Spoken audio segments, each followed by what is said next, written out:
première vidéo, nous avons vu la communication parent-fille. Et nous voulons maintenant dans cette vidéo faire la communication fille-parent. D'accord? Fille-parent, c'est-à-dire que du composant fille au composant parent, par exemple. D'accord? Et pour éclairer un peu nos composants, l'approche même, je les ai appelés parent-child. D'accord? Parent-child. Donc, j'ai créé un composant parent, un composant child, afin d'éclairer tout ça. Donc là, dans le composant parent, TS, on peut déclarer une variable. Ok? On peut instancier dans un message event qui va être un new. Voilà, déjà mon idée reconnaît ça. Par contre,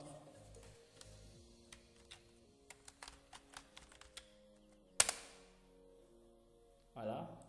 Et en même temps, nous allons lui passer un décorateur output.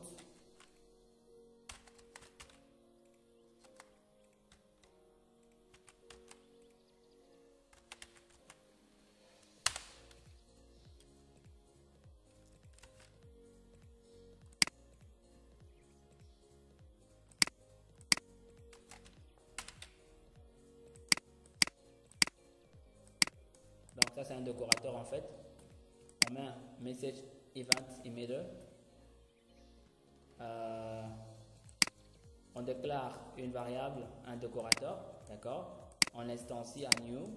On lui passe le type string, ce qui va recevoir le texte. D'accord. Je vais donc me baser sur ma documentation pour mieux avancer. Donc là, par exemple, vous voyez que j'ai un décorateur qui a été fait. Là, c'est la communication d'avant, d'accord. Cette fois, je veux en fait faire avec la nouvelle communication child to parent. Donc, on veut d'un composant fille pouvoir se communiquer avec le parent à partir du composant fille. Et nous allons utiliser quoi? Les events et mirror. Et donc, vous voyez, la direction, c'est du composant fille au composant parent. Ah, d'accord. Alors, une fois qu'on a créé, bien sûr que oui, on a instancié message event, un new, on lui passe un décorateur, c'est un design pattern, hein, c'est vraiment ça. Hein. Et on déclare une fonction qui permettra de mettre en fait, on fait une fonction, d'accord. Mettez send message from child. À partir en fait de cela, on peut envoyer un message. Si vous voulez, on peut faire de façon explicite. Hein. On met un void de manière explicite. Alors, on va dire tout simplement en fait la variable message. Il y a un objet, c'est un 10. Hein. 10.emit. Vous l'envoyez un message par exemple. Bonjour, chers parents. Depuis le composant fille.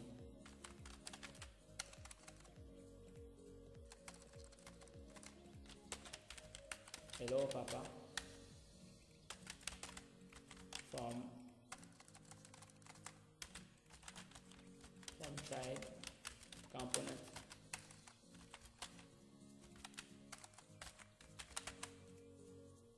C'est juste un message, d'accord? Une fois qu'on a fait le décorateur là, on a mis ça, donc il a pu émettre un message, d'accord. Donc là on est ici, il faut aller dans le composant parent maintenant si vous voulez. Donc là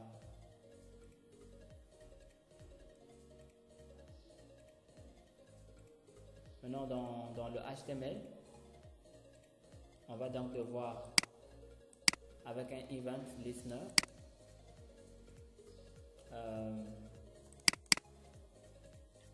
on peut faire un bouton send message to papa. On met un clic, donc on appelle la fonction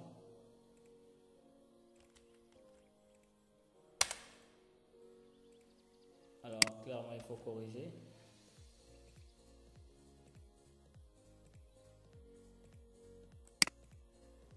C'est ça qu'il faut faire. Hein.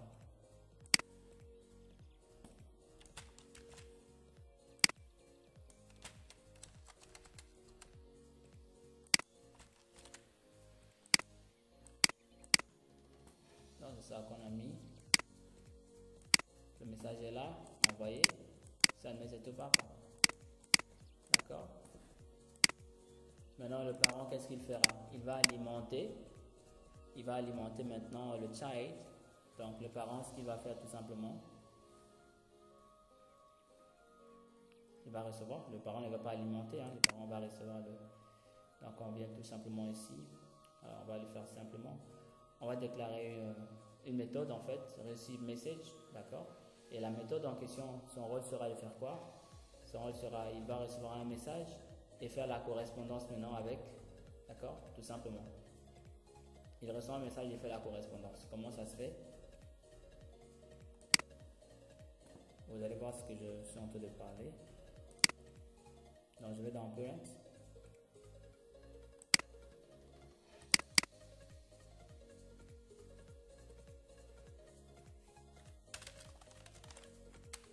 Receive message on site.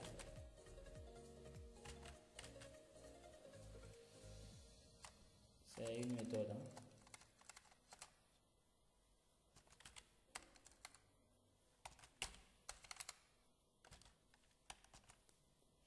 On va un SMS. Vous voulez ça? Alerte.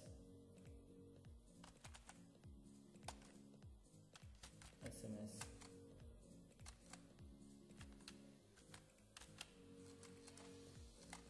MSG.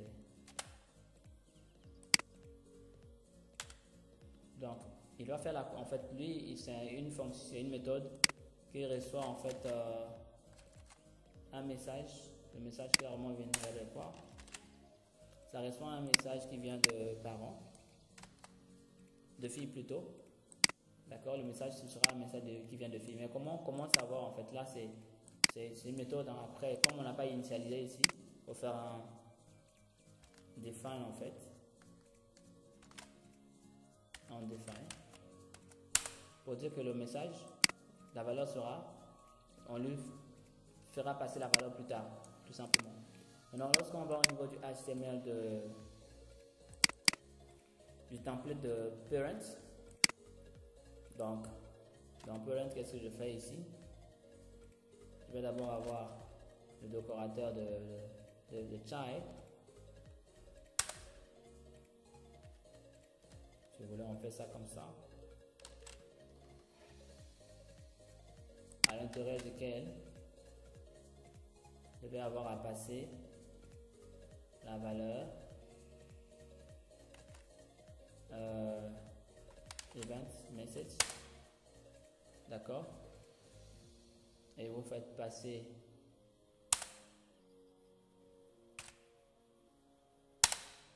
alors de manière intelligente. Qu'est-ce que ça veut dire en fait? Ça veut tout simplement dire que ici from child, donc il va faire la correspondance entre le message de l'homme, parce que ça, si vous voyez bien, ceci provient d'où? Ça provient de child. Vous voyez, event et une valeur, et ça a été alimenté, la valeur déclarée avec le output là, on lui passe une valeur, hello papa from child, et cette variable là qui a été alimentée a donc été appelée. On fait la correspondance tout simplement dans le composant parent, app child.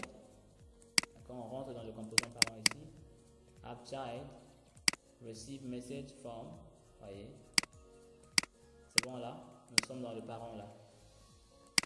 Et on fait la correspondance, tout simplement.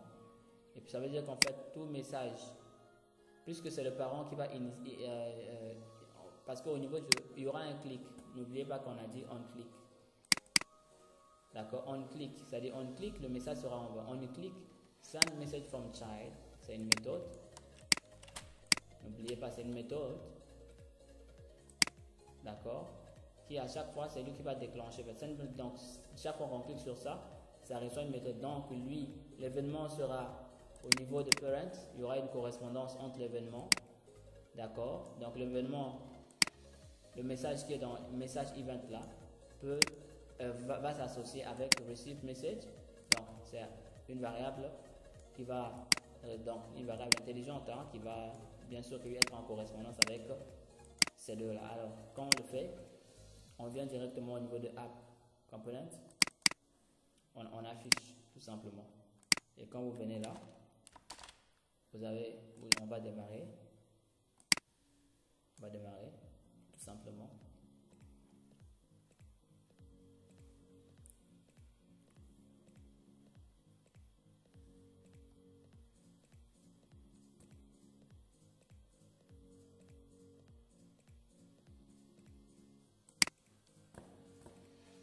Voilà, là il y a 5. Hello papa from child component, c'est bon? Donc hello papa from child component, ça c'est vraiment l'idéal là. Ok, from child component là. Donc ça c'est vraiment l'idéal. Voyez un peu, donc je clique et j'ai hello papa from child component. Donc il y a une communication qui se fait. C'est important de connaître ces éléments là. Ça permet déjà de savoir comment manipuler les composants, comment se communiquer quand vous êtes dans un autre composant, etc. etc. Hein, d'accord? Alors l'autre approche, je l'ai fait dans une autre vidéo. Alors je souhaite donc passer directement au CSS, d'accord? L'autre approche, je l'ai fait dans une autre vidéo. Vous allez voir la vidéo suivante qui va parler de ça. L'approche qui permet de faire avec, je ne vais pas me répéter, le view child, c'est une alternative à output child, d'accord? Output child, c'est un décorateur qui permet tout simplement de faire ça. Après, je peux toujours répondre ça dans cette vidéo pour ceux qui veulent suivre directement là. L'idée c'est de faire comment? L'idée en fait, avec cela, l'idée c'est quoi? Je vais le faire, il n'y a pas de problème. Donc nous sommes dans child ici. Donc l'idée c'est, premièrement, déclarer une variable, d'accord? Donc je peux effacer ceci, ça c'est une communication qui n'est pas mal. Donc j'efface ça, d'accord? On va prendre une autre alternative, comme ça vous allez voir ça en temps réel. On l'efface, d'accord? On efface, je viens dans parent, on efface. Comme ça vous aurez un peu plus l'idée.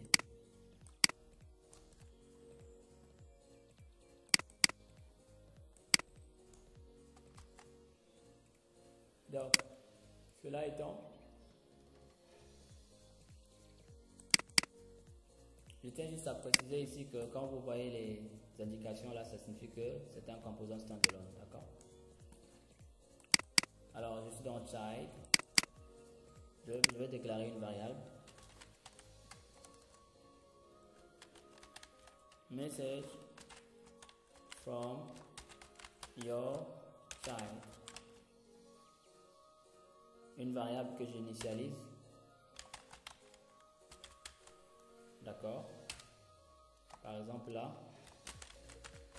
Bonjour papa depuis le composant fille. Hello papa from child component. Donc là, je suis là. Vous avez une variable qui est là déjà, d'accord? J'ai initialisé la variable, tout simplement. Et maintenant, comme j'ai initialisé la variable là, qu'est-ce que je peux faire au niveau de HTML? Rien du tout. Je viens au niveau du parent. Je dis OK, parent va faire quoi? Le TS du parent. Donc, j'ai un init. Je vais ici implémenter une variable qu'on appelle after, une interface plutôt. D'accord? Je l'implémente. Donc, j'enlève ceci. Donc, une interface que j'implémente. Donc, cette interface est appelée, donc cette méthode est appelée une fois que tout est chargé. C'est important de le savoir. Donc ça veut dire que je peux faire comme ceci. Lorsque la page est chargée, vous savez que quand on met ng on init, c'est vraiment pour une on init, c'est pour faire de manière explicite. D'accord? C'est pour faire de manière explicite le chargement de la page si vous voulez. Hein.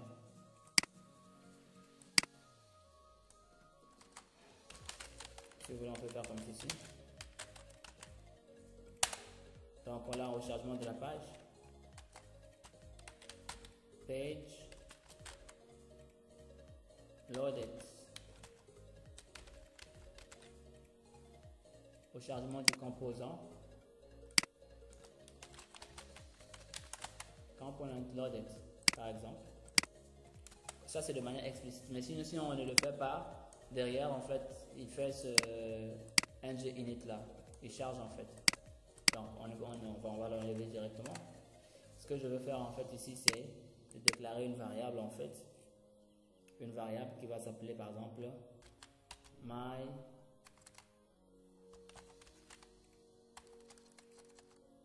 receive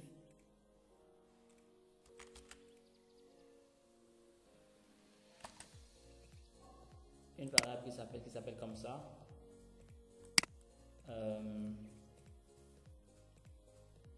Chat component, de type chat component si vous voulez, ou bien de type any. Cette variable là va recevoir un décorateur.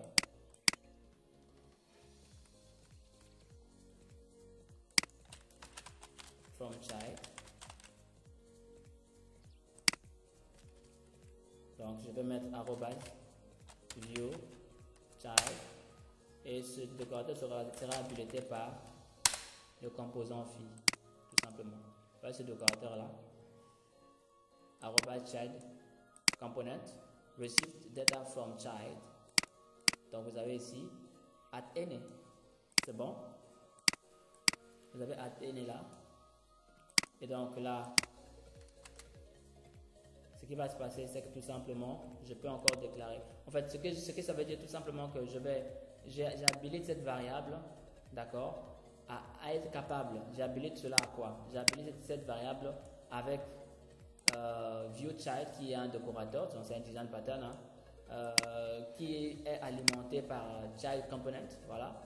Donc du coup, avec cela, j'aurai la capacité, avec cette variable-là, d'accéder à la variable fille tout simplement.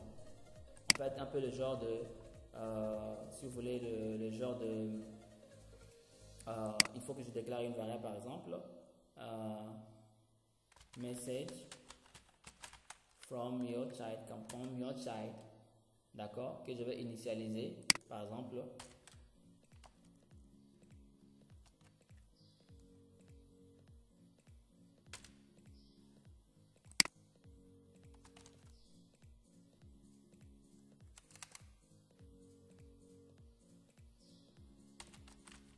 Your message from your child. J'initialise ceci, d'accord. Alors je dis bon, ok. Après le chargement, ce que je vais faire, c'est tout simplement mettre this receive, d'accord. C'est pas ça. This your message. Donc je vais accéder à la variable là qui va donc tout simplement recevoir le 10 points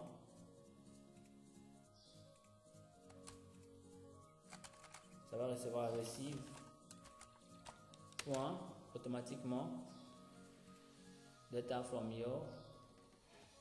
Et on veut accéder à quoi? On veut accéder à travers cette variable là, on veut accéder à la variable fille. La variable fille, c'est quelle variable? Alors, il faut aller ici. Message from your child. C'est ça qu'on veut accéder, d'accord? Objet chat message.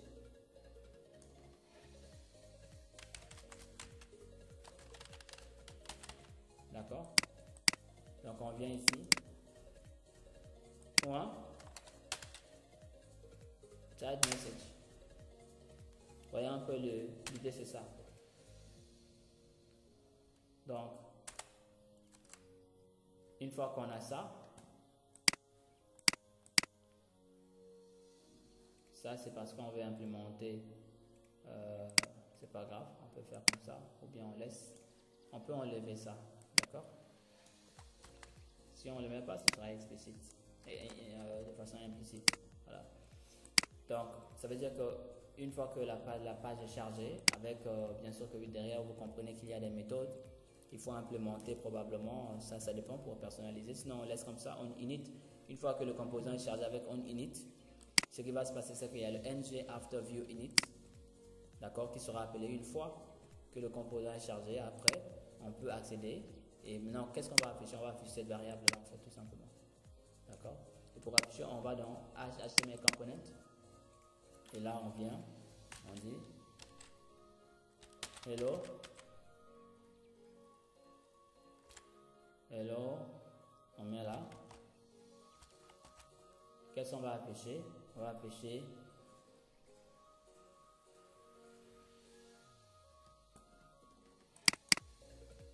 your message from child. D'accord?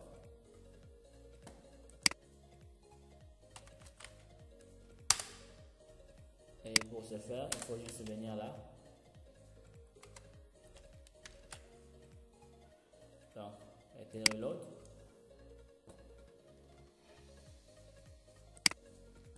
Hello, ça ne s'affiche pas. Voyez, il y a quelque chose qui manque. Qu'est-ce qui manque? Donc il faut lui préciser en fait app. Donc on va prendre le sélecteur de child tout simplement, parce que le sélecteur c'est en fait c'est le app child là, elle se trouve au niveau 2. On lui passe un sélecteur tout simplement, d'accord? Et quand on le fait, on enregistre. Si vous voulez, on a enregistré. Nous sommes dans HTML plutôt. C'est là. Et normalement, ça devrait aller pour la communication. Normalement, ça devrait aller normalement. Je ne sais pas pourquoi ça ne vient pas. Elle doit être automatique. Hein.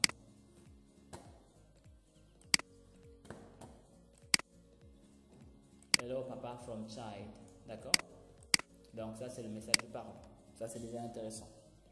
Après il va falloir aussi parler de, comment on appelle ça, il va falloir parler de, comment on appelle ça déjà, de comment faire le CSS, hein, d'accord? Donc vous avez cette communication qui n'est pas mal. Et alors, par rapport au CSS, comment ajouter le CSS, d'accord? Alors on a la possibilité de le faire, première méthode, deuxième méthode, troisième méthode. Alors, la première méthode c'est quoi? Vous savez que dans chaque composant, la possibilité d'ajouter le CSS. Dans chaque composant, on peut créer déjà un composant externe en CSS, d'accord? C'est-à-dire tout simplement, j'ai fait la documentation afin d'aider à aller très vite. Donc si je crée un dossier asset et je mets à l'intérieur external.site, donc un dossier à l'intérieur d'où il est bien, le dossier sera à l'intérieur de SRC. Donc vous venez là. Il y a un dossier global quoi. Vous voyez, ça peut être un dossier qui sera mis là, assets. Je prends un dossier et je mets external. External, style.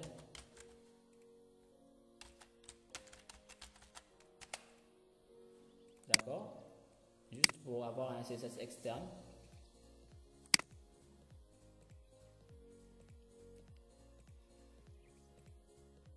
Et je peux mettre en fait H1, par exemple color, DAX, let view, ok.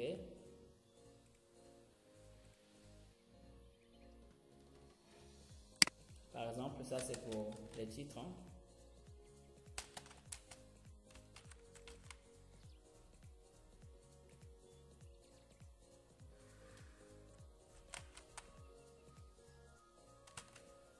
Je mets par exemple green. Ok. Peut-être que j'ai fait un green ici.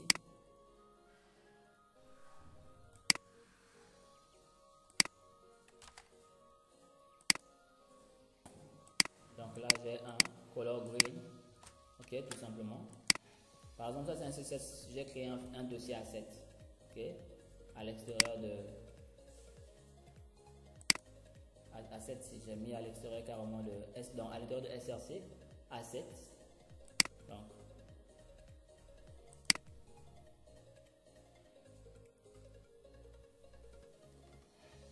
alors, qu'est-ce qui manque encore?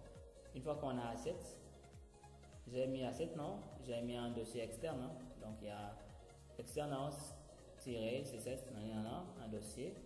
Maintenant là, je peux appeler en fait, d'accord? Je vais dans child component TS, d'accord?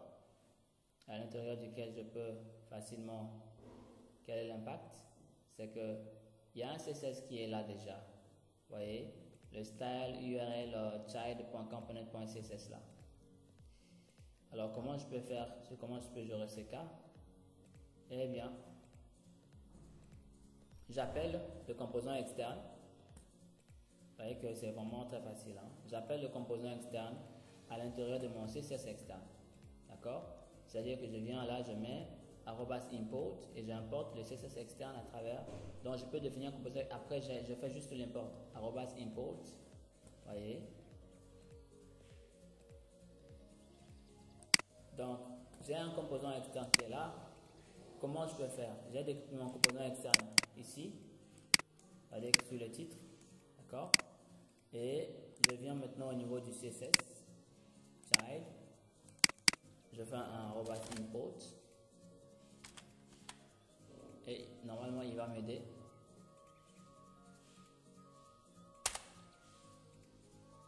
Alors, je vais faire un import.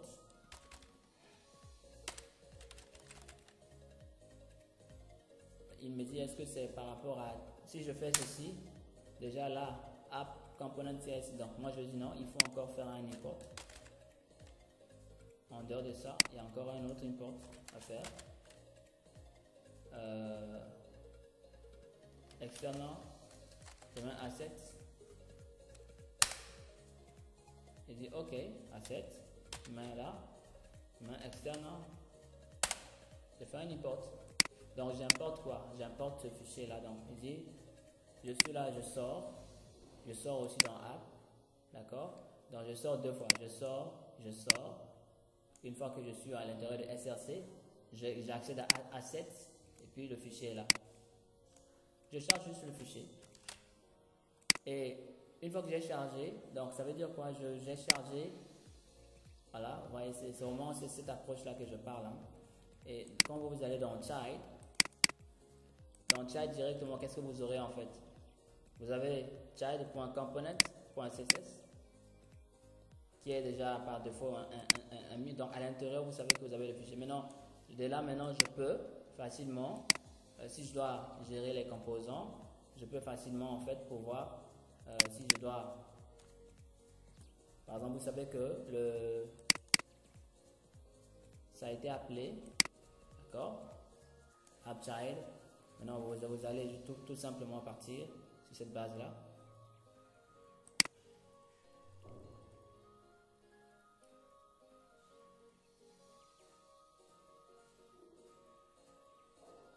Donc tous les messages de composants va s'afficher normalement en vert, à condition que ce soit en H1. Donc là, si vous voulez, en fait, c'est clairement l'idée. Hein, l'idée derrière ça, c'est vraiment cela.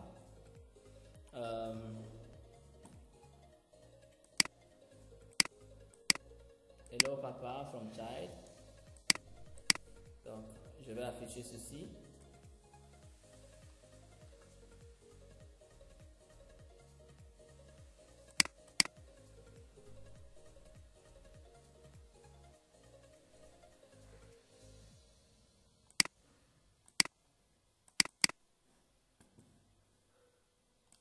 Je mets H1.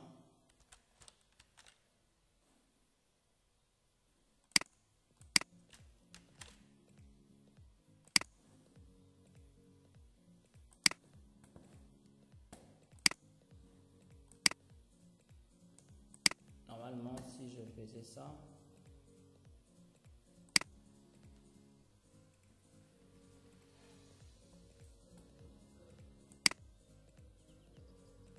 Bon, après, il faut venir ici.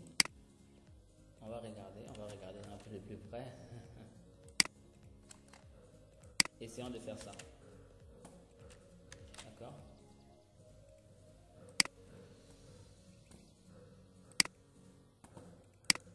Bon, clairement, c'est...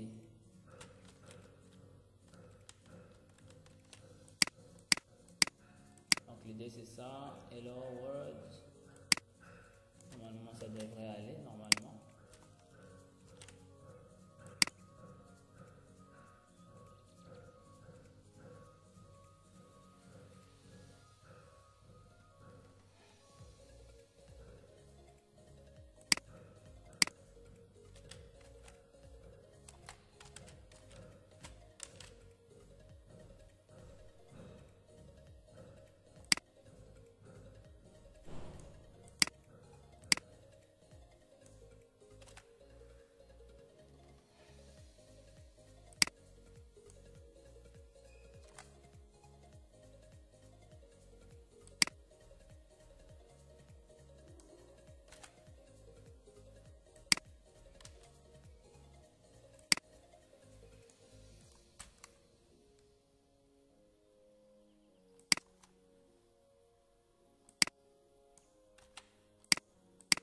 Alors, pourquoi ça ne s'affiche pas?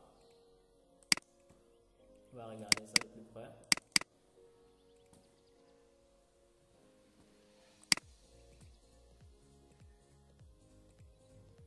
Nous sommes dans Style, non? Nous sommes dans Style.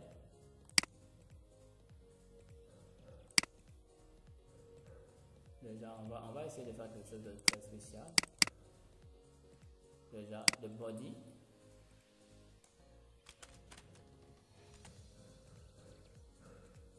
Qu'est-ce que je raconte même là? Background. Juste pour voir quelque chose. D'accord? Un body. Pas besoin de enregistrer.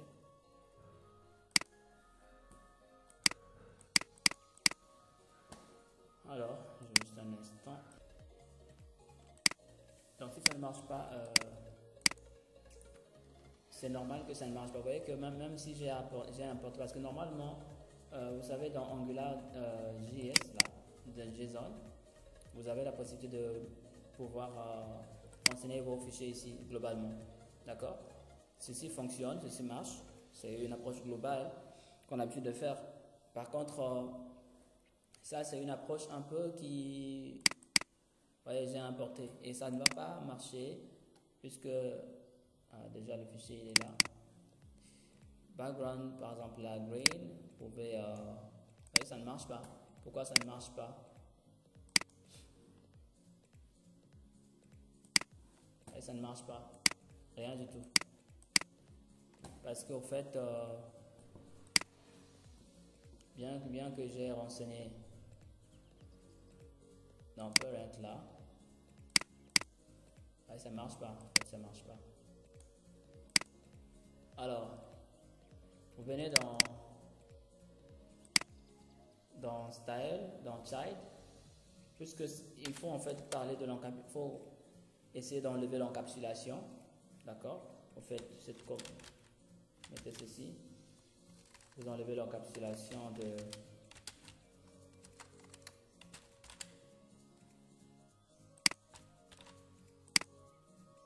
c'est en minuscule là.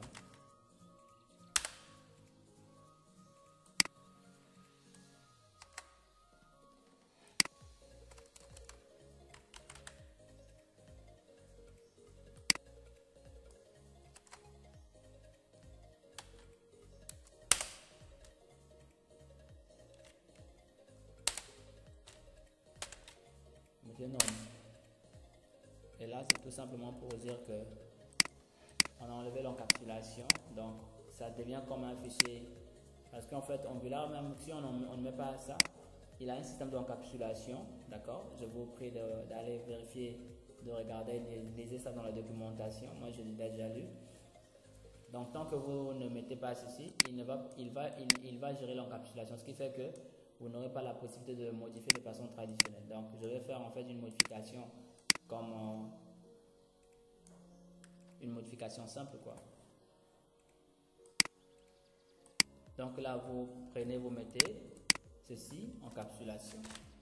Tout simplement, cette ligne est très importante. D'accord? Enlève l'encapsulation.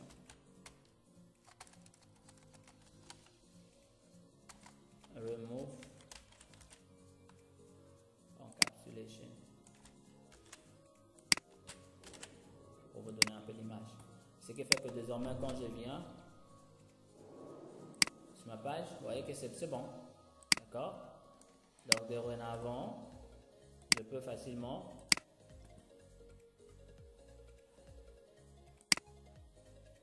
voyez le CSS qui est là. Je peux venir ici.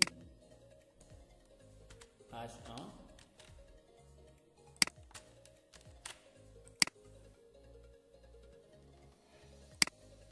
Et automatiquement, c'est ça qui est le color comme ça, green. C'est bon?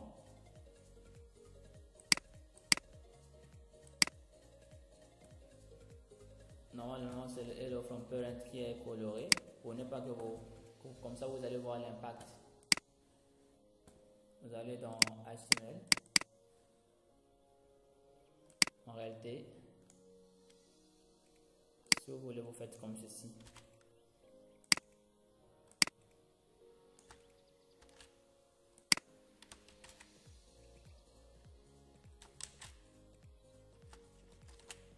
D'accord? Ça, vous allez voir l'impact. Et je vais ici venir sur le CSS.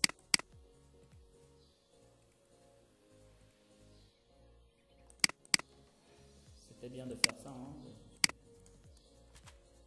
Pour voir que c'est juste.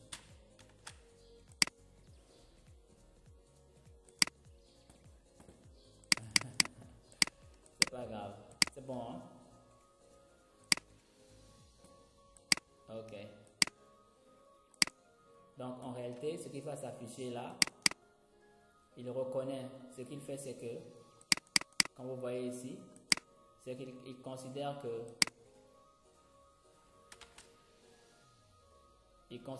tout ce contenu là, d'accord, c'est vraiment influencé par AppChild. Parce qu'il faut mettre AppChild afin vraiment de réellement, d'accord, c'est vraiment important. Donc voilà un peu comment on fait pour après. Vous avez une autre approche de l'usage du CSS, hein? Une approche qui est vraiment très une approche qui est intéressante, hein? Qui est intéressante d'ailleurs. Donc l'approche inline, vous mettez directement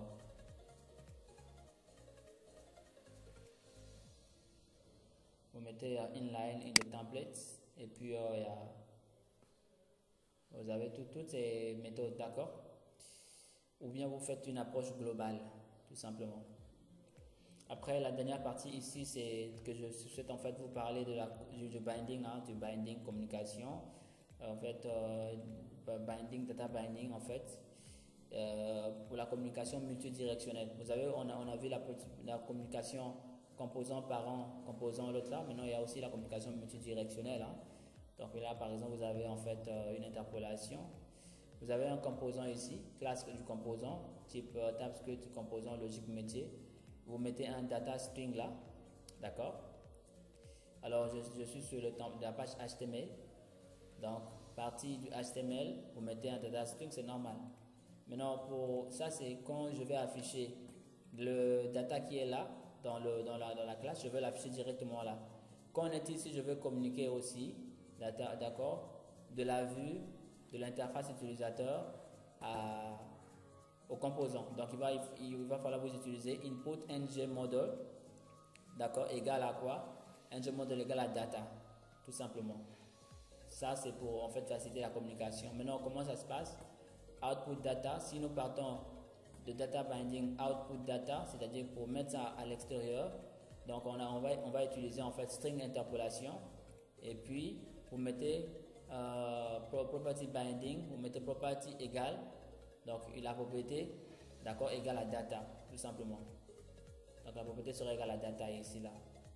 Donc vous mettez une propriété en fait qui sera égale à data pour afficher en fait, d'accord, une interpolation property binding, d'accord. Maintenant il y a aussi la réaction react to user event.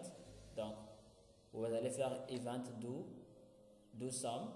Ça c'est quand on veut en fait pouvoir cliquer, c'est ce qu'on a vu, hein, do event et tout ça là, la réaction. Maintenant il y a two ways binding. Le two ways binding c'est vraiment two way binding, c'est ng model, c'est avec le data là qui est utilisé, tout simplement. Donc c'est vraiment important de le constater, hein, c'est-à-dire que de deux façons quoi, bidirectionnelles, d'accord. Alors la partie va être faite dans la pratique, donc la théorie elle vient de terminer, nous sommes dans la théorie jusque là, ok. Je vous fais des recommandations, donc des documents que je vous envoie, vous allez trouver, certains d'entre vous, vous allez les trouver dans le groupe de Telegram, et puis voilà. Well explain, donc il y a vraiment des liens qui sont là que je vous envoie. Donc j'ai bien parlé de, voilà, en gros c'est ça. Et puis bon, vous avez les template variables et tout ça là, il y a beaucoup d'informations, le routing et tout ça, le routage. Voilà un peu l'objet de cette partie de vidéo. Je pense que j'ai fait le tour, hein, de la vidéo, donc prenez bien soin de vous et puis bon travail. Donc on nous revoit dans la partie pratique avec des projets concrets où nous allons réellement travailler sur Angular en essayant de commencer à exécuter les informations importantes, hein, de faire réellement des projets réels. Donc moi je suis Bonnevie Baby, donc je suis en fait votre formateur. Donc on se dit à la partie pratique. Tout cela c'est de la théorie, mais la pratique c'est vraiment des projets réels que nous allons réaliser. Au revoir et prenez soin de vous. Au revoir. Merci.